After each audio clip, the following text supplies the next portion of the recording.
प्यारे छात्रों, मैं आज एन.ए. उत्तरार्ध हिंदी पेपर जिसमें विषय है जयसिंह प्रसाद, उनका काव्य और उनकी विशेषताएं के बारे में मैं आपको आज जानकारी प्रदान करना चाहूँगा। हिंदी साहित्य का इतिहास लिखने वाले विद्वानों में वैसे तो बहुत से विद्वान हैं, लेकिन आचार्य रामचंद्र शुक्ल और प्रवर्ती इतिहासकारों ने जो इतिहास लिखा है वो साहित्य की दृष्टि से बड़ा समृद्ध है और सही है।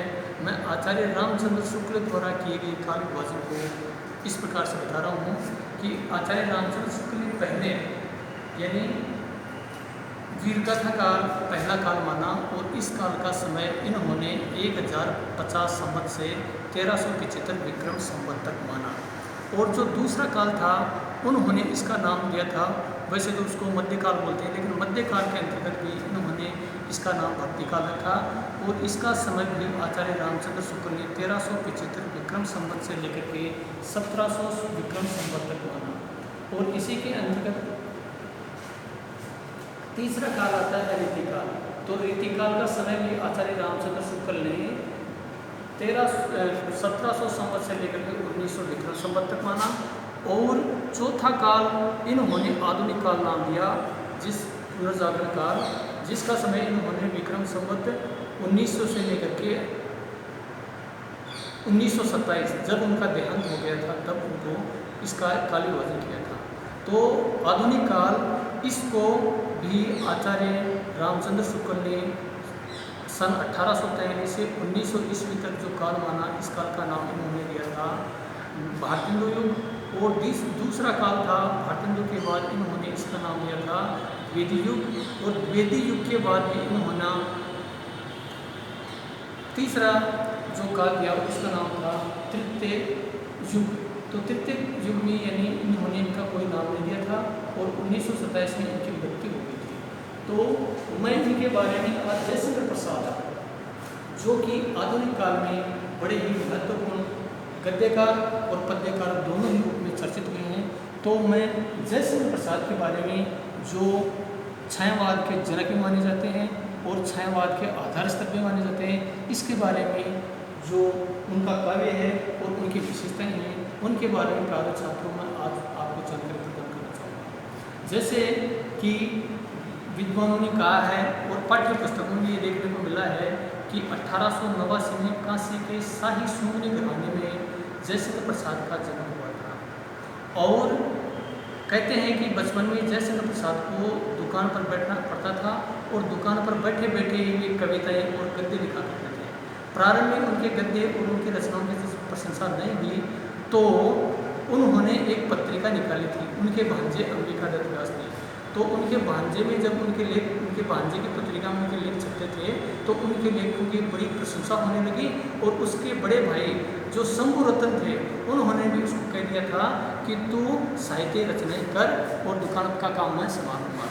तो इसके बाद में कहते हैं कि प्रशांत जी ने खूब सारी यानी रचनाएं, चाहे गद्य के क्षेत्र में हो, चाहे पद्य के क्षेत्र में हो और चाहे कोई सी भी धारा में हो, इन्होंने खूब प्रकार का साहित्य लिखा। और 1937 में आते आते प्रसाद जी का देहांत हो गया था। तो मैं उनकी रचनाओं के बारे में आपको जानकारी प्रदान करना चाहूँगा। प्रसाद जी ने आंसू है, झरना है, लहर है, कामायनी है, ऐसे यानी पद्य की रचनाएं लिखी थी। और उन्होंने गद्य के क्षेत्र में भी जैसे काश्मीर कुसुम है, महाराष्ट्र का इतिहास है और बूंदी का राजवंश है आदि रचनाएं लिखी। इसी प्रकार से यानी गद्य के क्षेत्र में अगर मैं इनके नाटकों का योगदान बताना चाहूँ तो इन्होंने करुणालय है, प्राश्चित है, राज्यश्री है, विशाख है, कामना है, जन्मेजय का नागयज्ञ है, ध्रुव स्वामिनी, एक स्कंदगुप्त, चंद्रगुप्त, ध्रुव स्वामिनी, बिंबिसार, अजातशत्रु आदि नाटक लिखे।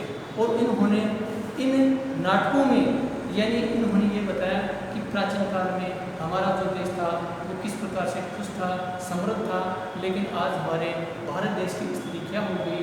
तो प्रसाद जी ने जितने भी यानी गद्य या पद्य के क्षेत्र में उदाहरण दिए हैं वो उदाहरण यानी प्राचीन काल को आधार मान करके बताए हैं। जैसे बिंबिसार का शासनकाल था, अजातशत्रु का शासनकाल था, चंद्रगुप्त था, ध्रुव स्वामी थी, उसके काल में यानी हमारे भारतवर्ष वर्चस्व का यानी विश्व में डंका बाजा करता था। और आज इन्होंने यानी भारत की जो प्रतंत्रता था उसका भी आंकलन किया था कि प्रतंत्र भारत में हमारी स्थिति क्या हो गई। अगर उनके काव्य को देखें तो उनके काव्य की जो गद्य और पद्य दोनों रूप में मिलता है। गद्य के बारे में तो कहा जाता है कि प्रशांत जी की जो कहानियाँ थी वो कहानियाँ बड़ी ही महत्वपूर्ण थी, बहुत ही इम्पोर्टेंट थी और उनमें यथार्थवादी दृष्टिकोण झलकता था। यानी कहानी के साथ साथ ही उन्होंने निबंध भी लिखे हैं, उपन्यास भी लिखे हैं, कहानियाँ भी लिखी हैं और इनका मुख्य उद्देश्य था कि भारत की सोई हुई जनता को जगाने का प्रयास करना इनका मुख्य उद्देश्य था।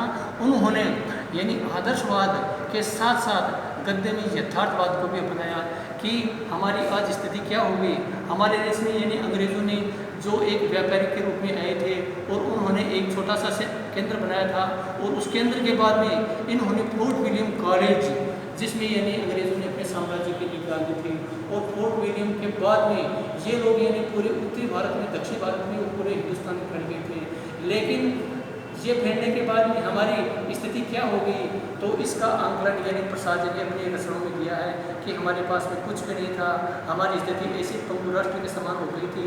अगर खेत में कोई खेती करना चाहता था तो खेती का काम उसको नहीं मिलता था, नौकरी करना चाहता था तो नौकरी का काम उसको नहीं मिलता था और किसान वर्ग था जो यानी हर दृष्टि से यानी बहुत ही यानी दयनीय स्थिति में आ गया था।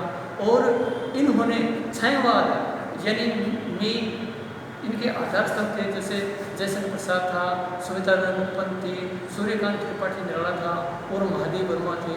इन लोगों ने मिलकर के यानी छायावाद को हिंदी साहित्य में एकदम से चरमोत्कर्ष पर पहुँचा दिया था। लेकिन छायावाद ने यानी इन्होंने किसको महत्व प्रदान किया, तो इसमें सबसे पहले इम्पोर्टेंट है प्रकृति चित्रण। यानी प्रकृति चित्रण का छायावादी कवि ने जितना सुंदर वर्णन किया है उतना शायद हिंदी साहित्य के इतिहास में अन्यत्र कहीं देखने को मिलता है नहीं। जैसे मान लीजिए सूर्यकांत त्रिपाठी निराला था, निराला ने यानी प्रकृति को लेकर के बादल राग है और झरना है आदि को लेकर के ऐसा आंकलन प्रस्तुत किया कि व्यक्ति या पाठक को ऐसा लगता है कि वास्तव में प्रकृति उनके काव्य में एकदम से निखर आई है और ऐसा लगता है कि प्रकृति उनके काव्य में उभरी है। प्रकृति के साथ साथ इन्होंने यानी जयशंकर प्रसाद ने मानवतावादी दृष्टिकोण का भी परिचय किया। उनकी एक रचना थी कामायनी। कामायनी में इन्होंने यानी श्रद्धा और मनु के माध्यम से जो यानी निराशा और वेदना हुई थी उसको यानी मानवतावादी दृष्टिकोण के रूप में प्रस्तुत किया है कि वास्तव में मानव अगर संघर्ष करे और मेहनत करे तो उसको सफलता मिल सकती है। आज जल प्लावन क्या हो गया, जल प्लावन के बाद में यानी उन्होंने ये इच्छा जाहिर की थी कि पानी सूख जाएगा, सृष्टि का विकास होगा और विकास होने के साथ साथ यानी प्रजा का विकास होगा और मनुष्य का जन्म होगा। तो इससे इन्होंने यानी जो निराशा और वेदना से भरी हुई जो उनकी रचनाएं थी उसमें आशावादी दृष्टिकोण को अपनाया। और इसी के साथ ही जयशंकर प्रसाद ने नारी भावना यानी नारी को लेकर के इन्होंने बहुत सारा साहित्य लिखा गया था कि नारी की स्थिति क्या करेगी। आंखों में आंसू और हृदय में उनकी दयनीयता की स्थिति का बड़ा ही सुंदर वर्णन किया। और इसके बाद में यानी उन्होंने जो आगे के जो थे जैसे मान लीजिए छायावाद के बाद में प्रयोगवाद आया था, प्रगतिवाद आई थी, नई कविता आई थी, उनके माध्यम से भी यानी छायावाद में जो यानी आधार स्तंभ थे उनके समकालीन जो कवि थे जो लेखक थे वो साहित्य आगे भी लिखते रहे। और द्विवेदी युग में वैसे तो इस साहित्य की नींव पड़ गई थी लेकिन द्विवेदी युग से पहले भी यानी आधुनिक काल के भारतीय युग में यानी इसका सूत्रपात हो गया था। और इन्होंने बूंदी का राजवंश है, महाराष्ट्र का इतिहास है और न जाने इतिहास को ऐसे ऐसे आधार बनाए। प्रसाद जी के मेरे को एक ध्यान है कि इनकी एक ममता कहानी थी, तो ममता कहानी में यानी हुमायूं के शासनकाल में ममता यानी हुमायूं को यानी अपनी झोपड़ी में शरण देती है और शरण देने के बाद में यानी ममता वहाँ से निकल जाती है। तो उनकी ये कहानी एक दर्दनाक कहानी है और उस समय की यथार्थ स्थिति का आंकलन प्रस्तुत करने वाली कहानी है।